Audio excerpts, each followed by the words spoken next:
तो दोस्तों SSC GD का अगर प्रीवियस ईयर का अगर आप पैटर्न देखेंगे तो साइंस सेगमेंट का लगभग 10 to 20 जो प्रश्न है साइंस का 20 to 22 प्रश्न है ना पूछे जाता है। देखिए एक बात आप नोटिस करिएगा कि भारत में जो भी अगर वनडे एग्जाम होते हैं और जिसमें जैसे एक जनरल स्टडी को शामिल किया गया है, तो आप बिल्कुल नोटिस करिएगा कि अप्रोक्स 15 to 20 15 से 20% तक प्रश्न आपका साइंस का होगा ही होगा, चाहे आप कोई भी एग्जाम को देख लीजिए। स्पेशली अगर बिहार को देखेंगे तो यहाँ पे थोड़ा सा बढ़ जाता है, बिहार पे 20 to 25 हो जाता है। जैसे देखेंगे अगर बीपीएससी का देखेंगे 30 प्लस हो जाता है, या एसएससी का देखेंगे 20 to 25 के आसपास हो जाता है। तो ये देखिए साइंस एक मेजर जो सेगमेंट है, एक बड़ा महत्वपूर्ण जो सेक्शन है जो आपको सफलता के लिए निश्चित है। सबसे बड़ी बात है कि जो साइंस का जो सिलेबस होता है बिल्कुल एक होता है, बिल्कुल इसका जो सिलेबस जो आप 10वीं से 12वीं तक मतलब जीडी में तो 10वीं तक ही रहता है, इससे तो आगे नहीं बढ़ा है। प्रीवियस ईयर का क्वेश्चन अगर पिछले 5-7 एग्जामिनेशन को देखा गया है तो इनमें 10वीं से आगे नहीं बढ़ा है, 1-2 क्वेश्चन ऐसे दे देते हैं। तो देखिए पहले ही मैंने आपको बताया था कि अगर आपको तैयारी करनी है तो 100% सिलेबस के पीछे भागने से बेहतर है कि 80 to 85% सिलेबस का 100% तैयारी करिए। समझ गए ना? देखिए कुछ सेगमेंट होते हैं वो आपको उलझाने के लिए दिया जाता है, जिसका इंपॉर्टेंस तो होता है लेकिन ज्ञान लेने के लिए, सफल होने के लिए नहीं है। समझ गए ना? तो कुछ चैप्टर पहले ही मैंने बताया था कि साइंस का टोटल 26 चैप्टर है, इसमें से ओनली 17 चैप्टर ही आपके लिए महत्वपूर्ण है, और ये 17 चैप्टर में आपके सारे प्रश्न हो जाएंगे। मतलब अगर 20 प्रश्न पूछेंगे तो आपको 17-18 क्वेश्चन हो जाएंगे, 19 क्वेश्चन हो जाएंगे, या कभी कभी तो ये जो 17 चैप्टर से ही आपको 100% प्रश्न हो जाएंगे। तो ये जो 17 चैप्टर है ये बड़ा महत्वपूर्ण है। थोड़ा सा हम आपको एक ओवरव्यू देते हैं कि कौन कौन से चैप्टर आपको पढ़ना है और कहाँ से कितने प्रश्न पूछने का स्कोप है। तो इससे क्या होगा कि आपको जो मेहनत करने का एक आपको एरिया आपको मिल जाएगा कि आपको कहाँ पे कितना मेहनत करना है। क्योंकि देखिए इन सब एग्जामिनेशन के लिए ज़्यादा आपको पूरे 1 साल 2 साल का तो समय मिलता नहीं है। इन सब एग्जामिनेशन के लिए आपके पास 2, ढाई, 3 या 4 महीने का मैक्सिमम समय होता है। और सबसे बड़ी बात कि ये सब चीज आपका पढ़ा होता है, ये आप करीब 6वीं से लेकर के 10वीं 12वीं तक पढ़ते हैं। तो आप इनके जो टॉपिक होते हैं, इनके सिलेबस होते हैं, इनसे आप हम मतलब जो इंटरेक्ट हमेशा करते रहते हैं, रूबरू होते हैं। हमको फोकस क्या करना है कि इन सेगमेंट से, इन चैप्टर से जो प्रश्न पूछे जाते हैं उनको हमको कैसे सोल्व कर लेना है। समझ गए ना? तो जैसे आपको मैं पहली बात अगर बता रहा हूं कि इनमें जो सबसे महत्वपूर्ण होता है, सबसे महत्वपूर्ण हो जाता है जो जनरल जो साइंस की जो सेगमेंट है, इनमें बायो का हो जाता है। समझ गए? बायोलॉजी का बड़ा महत्वपूर्ण हो जाता है। अब बायो से लगभग इसे मान लीजिए 20 प्रश्न पूछे जाएंगे ना, तो आपको हो सकता है 12 से 13 क्वेश्चन, 10 से 12 प्रश्न है ना। जैसे 10 to 15 प्रश्न इन्हीं से पूछे जाएंगे।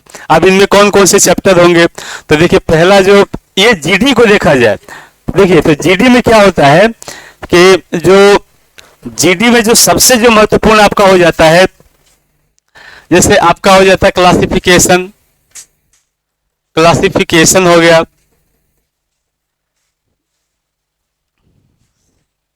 क्लासिफिकेशन। देखिए क्लासिफिकेशन या इसे वर्गीकरण बोलते हैं। तो वर्गीकरण में जैसे बैक्टीरिया, वायरस, माइकोप्लाज्मा, इन सब से जैसे क्लासिफिकेशन ये हो गया। क्लासिफिकेशन के बाद आपका हो गया, जैसे क्लासिफिकेशन के बाद हो गया सेल बायोलॉजी हो गया, सेल बायोलॉजी। क्लासिफिकेशन के बाद सेल बायोलॉजी या इसे हम बोलते हैं कोशिका विज्ञान। समझ गए? कोशिका विज्ञान के बाद क्या हो जाएगा आपका, फिर उत्तक या टिश्यू हो गया, टिश्यू या उत्तक हो गया। ये भी आपके लिए बड़ा महत्वपूर्ण है। उत्तक के बाद आपके पास क्या हो जाएगा कि जैसे बोलते हैं ह्यूमन बायोलॉजी, ये बहुत महत्वपूर्ण है। ह्यूमन बायोलॉजी या क्या बोलेंगे, जैसे मानव विज्ञान ये आपके लिए बड़ा महत्वपूर्ण है। समझ गए ये मानव विज्ञान। देखिए ये जो क्लासिफिकेशन है इससे आपको जानते हैं दो प्रश्न बिल्कुल फिक्स होंगे। एक आपको माइक्रो ऑर्गेनिज्म या सूक्ष्म जीवों के बारे में पूछेंगे और एक जो हायर ऑर्गेनिज्म है, एक सूक्ष्म जीवों के बारे में पूछेंगे और एक आपको पूछेंगे वर्गीकरण में। जैसे मान लीजिए कभी कभी किसी वनस्पतियों का जो बॉटनिकल नेम हो गया या कोई और जीवों का जो जूलॉजिकल नेम हो गया, या फिर अगर जो हायर ऑर्गेनिज्म है जैसे मनुष्यों का उनके विकास क्रम के बारे में, तो इनसे समझिए कि दो प्रश्न। कोशिका विज्ञान से भी देखिए दो प्रश्न बन जाते हैं। कोशिका विज्ञान से एक जैसे सेल बायोलॉजी में हो गया, जैसे मान लीजिए कोशिका में जो खोज किए गए हैं, जैसे मान लीजिए कोशिका की खोज या उनके और जो सूक्ष्म जो अंग, जैसे मान लीजिए माइटोकॉन्ड्रिया हो गया, लाइजोजोम हो गया, इंडोप्लाज्मिक रेटिकुलम हो गया, जिसे बोलते हैं जालिका बोलते हैं, तार जालिका बोलते हैं, लाइजोजोम हो गया, माइटोकॉन्ड्रिया, गोल्गी बॉडीज, इनके जो कौन खोज करता है या इनका क्या रोल होता है, जैसे माइटोकॉन्ड्रिया का क्या फंक्शन होता है, क्या रोल होता है हमेशा, या केंद्रक का खोज किन्होंने किया था, केंद्रक का मेन रोल क्या होता है। तो इस कोशिका विज्ञान से देखिए दो प्रश्न। आप पिछले 5-7 एग्जाम को देखेंगे ना पिछले साल का, तो जो मैं बता रहा हूँ बिल्कुल हूबहू ही मिलेगा। जैसे क्लासिफिकेशन से दो प्रश्न, मतलब 1 से 2 प्रश्न बिल्कुल फिक्स है। एक आपको सूक्ष्म जीवों के बारे में और एक हायर ऑर्गेनिज्म बड़े जीवों के बारे में, या तो वनस्पति के बारे में या फिर जो बड़े जो जंतु हैं उनके बारे में। एक आपसे दो प्रश्न यहाँ से, कोशिका विज्ञान से दो प्रश्न, और जो मानव ह्यूमन बायोलॉजी सबसे ज्यादा ये है, ह्यूमन बायोलॉजी से कम 4 प्रश्न आपसे पूछा जाता है। ह्यूमन बायोलॉजी से 4 प्रश्न, समझ गए। तो आपका लगभग 2 4 4 8 प्रश्न आपको, ये 3 चैप्टर से हो गए 8 चैप्टर, बाकी आपको 4 प्रश्न देखना है।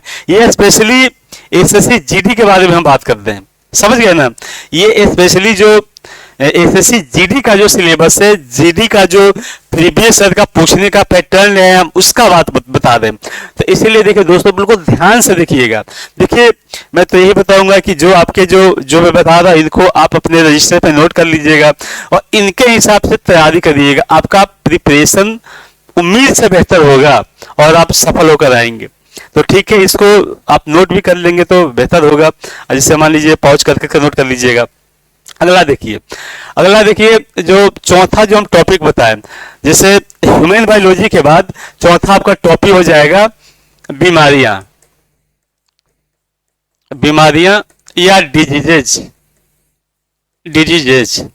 ठीक है, डिजीजेज में क्या होता है कि एक 9th में एक चैप्टर है, बड़ा महत्वपूर्ण चैप्टर है। अगर आप नहीं पढ़े होंगे एनसीईआरटी की तो 9 का जरूर पढ़िएगा। Why do we feel ill, why do we बोलते हैं ना कि फॉल इन इल, मतलब हम बीमार क्यों पड़ते हैं, हम बीमार क्यों पड़ते हैं। और इससे आपका दो, जिससे मान लीजिए ना 2 प्रश्न आपका, एक तो आपसे पूछा जाएगा, आप बिल्कुल कॉमन है, एक बीमारियों में आपसे पूछा जाएगा डिफिशियंसी या अल्पता से संबंधित बीमारियां, और एक होता है जीवाणुओं से होने वाली बीमारियां। देखिए हम बीमारी जैसे अगर देखा जाए कि हमारी बीमारी कितने प्रकार के होते हैं, 2 प्रकार के, एक होता है एक्यूट, एक होता है क्रोनिक। एक होता है बहुत कम समय में सर्दी जुकाम, इसे बोलते हैं जब मतलब अल्पकालीन बीमारियां, समझ गए। यह सर्दी जुकाम बुखार। एक होता है क्रोनिक, मतलब आपको जिसका हो गया वो गया, आप समझ गए। क्रोनिक बीमारियां जो लॉन्ग समय की बीमारियां, जैसे किसी का एड्स हो गया, किसी को कैंसर हो गया, टीबी हो गया, टीबी का तो खैर अब इलाज हो गया है लेकिन बहुत लंबा समय लेता है, हेपेटाइटिस हो गया, डायबिटीज हो गया। तो ये सब बीमारी या कुछ ऐसे अनुवांशिक बीमारियां, समझ गए, जो किसी को जन्मजात मिल गया, जैसे मान लीजिए कलर ब्लाइंडनेस हो गया है, हेमोफीलिया मिल गया। हेमोफीलिया जिसे बोलते हैं ना हम लोग, इससे रक्त का स्राव होते रहता है, उसे रॉयल डिजीज बोलते हैं। पहली बार ब्रिटेन की महारानी विक्टोरिया की फैमिली में देखा गया था। इससे अगर कट जाता है तो ब्लड का स्राव हमेशा होते रहता है, उसका जो ब्लड क्लोथिंग मैकेनिज्म बहुत डिले हो जाता है, बहुत धीरे धीरे बिल्कुल जमता है, समझ गए। तो एक क्या बताए बीमारियों में आपको पढ़ना है, पहला आपका आप पढ़िएगा एक्यूट या अल्पकालीन बीमारियां, अल्पकालीन बीमारियों का क्या क्या सिम्टम है, इसका मतलब क्या क्या उसका लक्षण है और क्या उसका इलाज है। जैसे मान लीजिए सर्दी जुकाम हो गया, तो सर्दी जुकाम होने का क्या है, बरसात में भीग गए, या मान लीजिए गर्मी, बहुत लहलहाती गर्मी में आप क्रिकेट खेलने निकल गए, घूमने निकल गए, और वहां से आने के बाद एकाएक आप कोको कोला ठंडा पानी पी लिए, तो इससे क्या होता है कि हमारे इम्यून सिस्टम कंफ्यूज हो गया। समझ गए ना। देखिए जब हम खेल के मैदान में खेलते हैं तो हमारे शरीर वो गर्मी के अकॉर्डिंग अपने आप को एडोप्ट होता है, और एकाएक आप ठंडे में चले गए, ठंडा पानी पी लिए, तो क्या होता है कि हमारे इम्यून सिस्टम कंफ्यूज हो जाता है और इसमें बैक्टीरिया वायरस हमारे शरीर में चले आते हैं।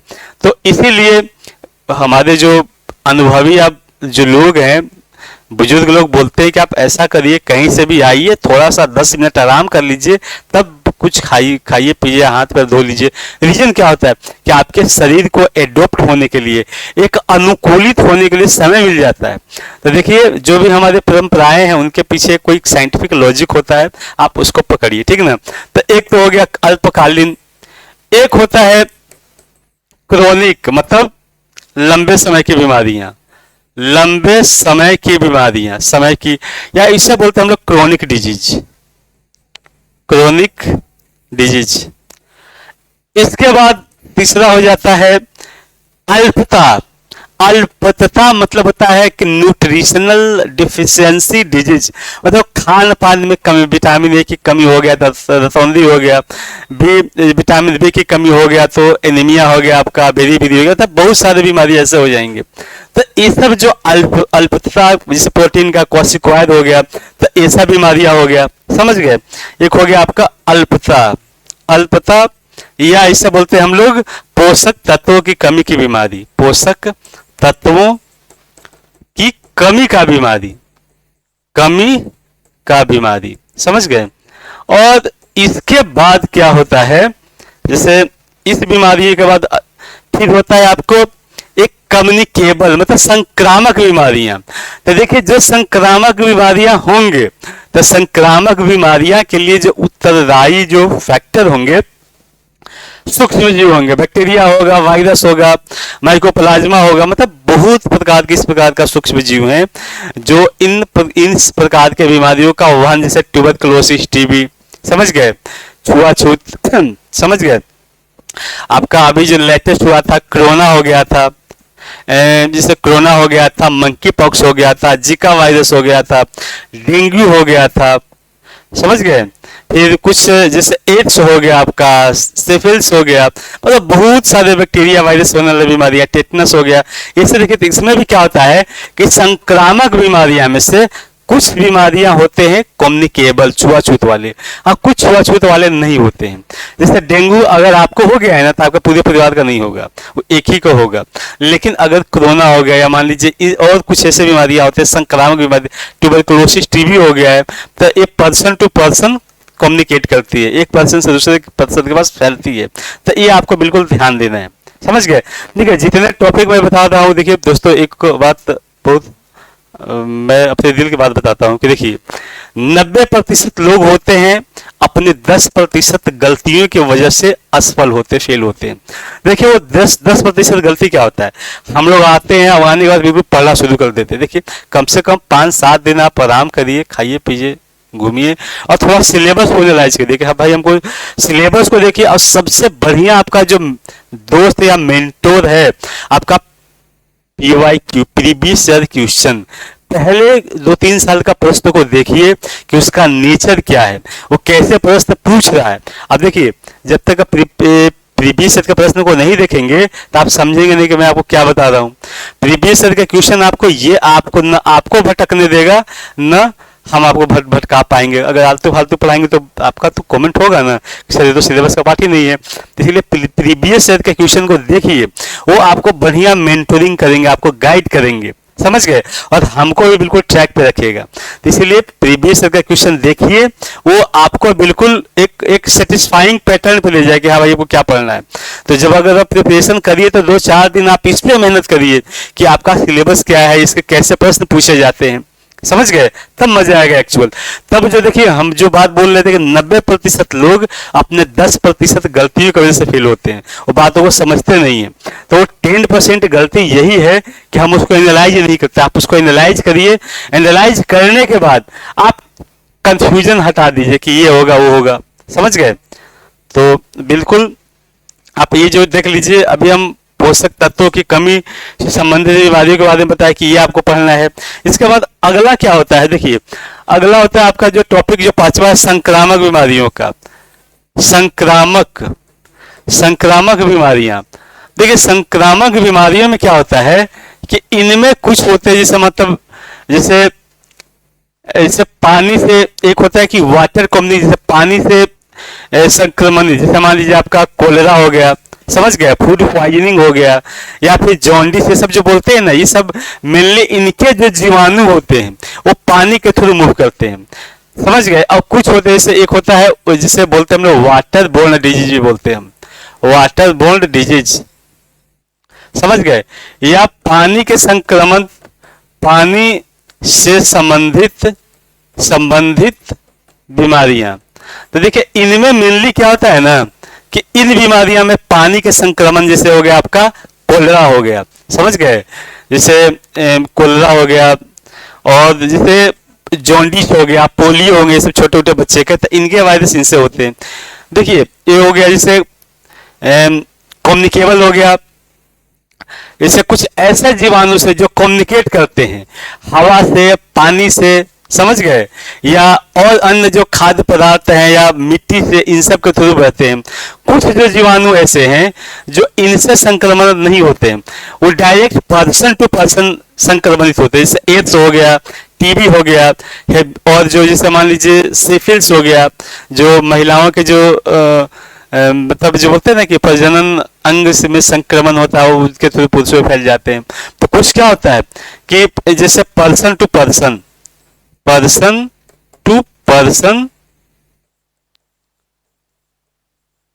बोलते हैं ना कॉन्टैक्ट, इसमें हो गया जैसे एड्स हो गया, होता है ना, एड्स हो गया, सिफिलिस हो गया, और मतलब जो बहुत सारी बीमारियां हैं इस प्रकार का को इनके थ्रू होते हैं। तो ये बिल्कुल ध्यान रखिएगा। तो ये जीवाणु से हो गया, समझ गए, जैसे जीवाणु से, विषाणु से, समझ गए। इनका पूरा एक लिस्ट मैं आपको बता दूंगा कि बैक्टीरिया से होने वाली कितनी बीमारियां हैं, उनकी क्या सिम्टम क्या है, उनका इलाज क्या है, समझ गए। फिर वायरस से होने वाली कौन कौन सी बीमारियां हैं, उनका सिम्टम क्या है, मतलब क्या उनका सिम्टम मतलब तो क्या उनका लक्षण है, उनका इलाज क्या है, ये भी बता दिया जाएगा आपको। बैक्टीरिया, वायरस, फिर हो जाएगा आपका प्रोटोजोन से, जैसे मलेरिया या फिर मान स्लीपिंग जो सिकनेस होते हैं, सूतने का बीमारियां, तो ये सब उससे संबंधित है, समझ गए ना। तो इन सब चीजों को बिल्कुल ध्यान दीजिएगा। एक हो गया बीमारियों के बारे में, ठीक है ना। अब इसके बाद एक जो आपका टॉपिक है, एक आपका जैसे प्लांट से संबंधित है, जैसे प्लांट या वनस्पतियों। देखिए वनस्पतियों में क्या होता है कि इनका जो ये पोषण लेने का मेथड क्या है, जैसे इनका, जैसे मान लीजिए प्लांट कैसे सरवाइव करते हैं, जैसे होते हैं ना कि इनका जो पानी या जो मिनरल्स को कैसे वहन करते, कौन कौन से इनका जो कोशिका, या इनके हम कोशिका के बारे में पढ़ेंगे, प्लांट कोशिका के बारे में पढ़ेंगे, इनका उत्तक के बारे में पढ़ेंगे, इनका जो जैसे होता है ना कि इनका प्रजनन का मेथड होता है ना, जैसे एक होता है जैसे इनका सेक्सुअल होता है, एसेक्सुअल होता है, समझ गए ना, या एक कलम होता है, जैसे कलम काट करके। तो इन सब जो वनस्पतियों के बारे में, कुछ वनस्पतियों का जो होता है बोटनिकल नेम होते हैं। देखिए वनस्पतियां का सबसे जो महत्वपूर्ण आपका जो सिलेबस से पूछा जाता है कि इनका जो आर्थिक महत्व क्या है, वनस्पतियों का क्या इकोनॉमिक इंपॉर्टेंस है। मान लीजिए कुछ जो होते हैं आयुर्वेदिक, आजकल यही ज्यादा पूछ रहे हैं, आयुर्वेदिक, या इनके कौन सा जो पार्ट है जो हमारे खाने पीने से होता है। लौंग का पूछता है कि लौंग का जो होता है ना कि फूल के कली से होता है, एक मसाला भी होता है, एक आयुर्वेदिक चीज होता है। अदरक के बारे में उनके बोटिकल नेम पूछते हैं, उनका नेचर की से जड़ तनना है या जो तो इन सब प्रकार के जो जैसे जड़ तन्ना हो गया या स्टीम जो हो गया, ये सारा बिल्कुल पूछते हैं। जैसे अदरक का हो गया, हल्दी का हो गया, फिर आपका लौंग का हो गया। तो इनमें से वनस्पतियों में एक बात ध्यान रखिएगा, एक तो उनका पोषण का विधि क्या, उनके कोशिका क्या। जैसे कोशिका में पूछ लेगा आपका, जैसे जाइलम के बारे में पूछ लिया, फ्लोएम के बारे में पूछ लिया, जाइलम फ्लोएम या परमानेंट टिश्यू के बारे में पूछ गया, उसका टेम्पररी, ये सब आपसे पूछ लेगा। दूसरा पूछ लेगा उनके जो जो ऊतक है, उनके जो जैसे कौन कौन से जैसे सेल मिल करके इनका जो अपना टिश्यू ऊतक बनाए और उनका कार्य प्रणाली क्या है। ये उनका प्रजनन का मेथड पूछ लिया, कौन सा, जैसे उसका जो सेक्सुअल हो गया, एसेक्सुअल हो गया, ये सब पूछ लिया। फिर इनका सबसे जो महत्वपूर्ण है कि इनका वनस्पतियों का आर्थिक महत्व, ये बड़ा महत्वपूर्ण है। तो इनमें जो भी जो मसाले उसाले वाले जो पौधे हैं उनका बोटनिकल या वनस्पति नाम याद रख लीजिए। इनका कौन सा एरिया में ये उगते हैं वो मतलब याद कर लीजिए। या कभी कभी जो पूछते हैं कि ये कौन सा एरिया इनके लिए एक फेवरेबल कंडीशन, मतलब एक उनके पसंदीदा जगह एलोकेट करता है जो उनको सर्वाइव करने में, उनको उगने में मदद करता है। समझ गए ना? तो इन सब चीजों का बिल्कुल ध्यान रखिएगा। ये आपका हो गया, समझ गए। और देखिए जो मानव, ये तो सब हो गया। एक आपका जो सबसे बड़ा सेगमेंट जो आपको बताए थे कि मानव शरीर तंत्र, समझ गए ना। इससे आपको 3 से 4 प्रश्न आपका, जैसे अगर एसएससी जीडी में तो दो तीन प्रश्न होते हैं आपका। जैसे मान लीजिए जैसे ब्लड से रिलेटेड हो गया, या आपका श्वसन तंत्र से संबंधित हो गया, या फिर हमारे जो हार्मोन से संबंधित कौन से हार्मोन का क्या काम है, ये हो गया। तो इन सब से संबंधित आपको प्रश्न पूछा जाएगा, समझ गए। तो ये आपका जो जैसे मानव शरीर तंत्र का हम बता देते क्या क्या पढ़ना है। मानव शरीर तंत्र में जो सबसे जो महत्वपूर्ण होता है आपका जो पोषण, ये पोषण में आपका जो पूरा आपको जो जैसे मुंह से जो हम लोग जो खाना शुरू करते हैं, तो यहाँ से लेकर के पूरा जो डाइजेशन का जो बिल्कुल है, डाइजेशन से लेकर के एक्सक्रीशन तक का सब आपको पढ़ना है। इनमें कौन कौन से हार्मोन एंजाइम क्या क्या काम करते हैं, तो यहाँ से समझिए कि वो सारा हम आपको बिल्कुल डिस्कस करेंगे। बिल्कुल ध्यान रखिएगा, समझ गए।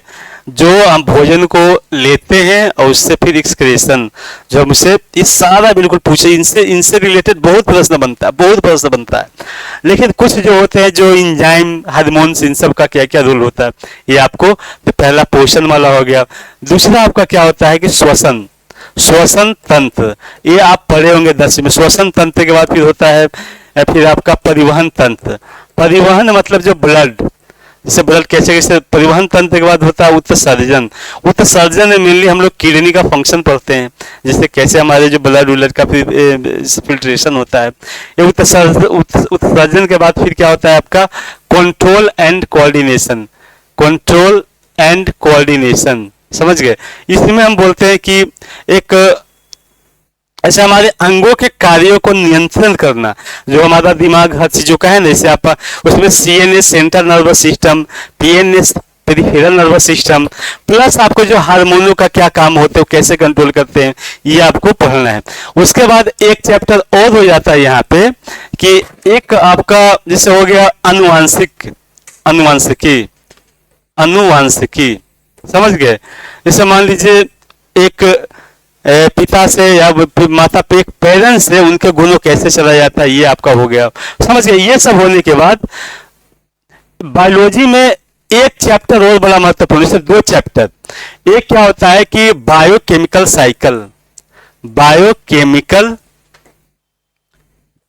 साइकिल। देखिए ये इससे क्या होता है ना कि जीव रसायन तंत्र, ये और एक होता है आपका पर्यावरण का जो सबसे जो महत्वपूर्ण है कि इनमें पर्यावरण में कौन कौन से जीव हैं, आप कैसे कोऑर्डिनेट हो करके पूरे हमारे इकोसिस्टम को बैलेंस रहते हैं। उसमें क्या होता है कि ऊर्जा का परिवहन, जैसे एक जो बोलते हैं ना कि जो बहुत सारे हमारे जो सिस्टम है, समझ गए।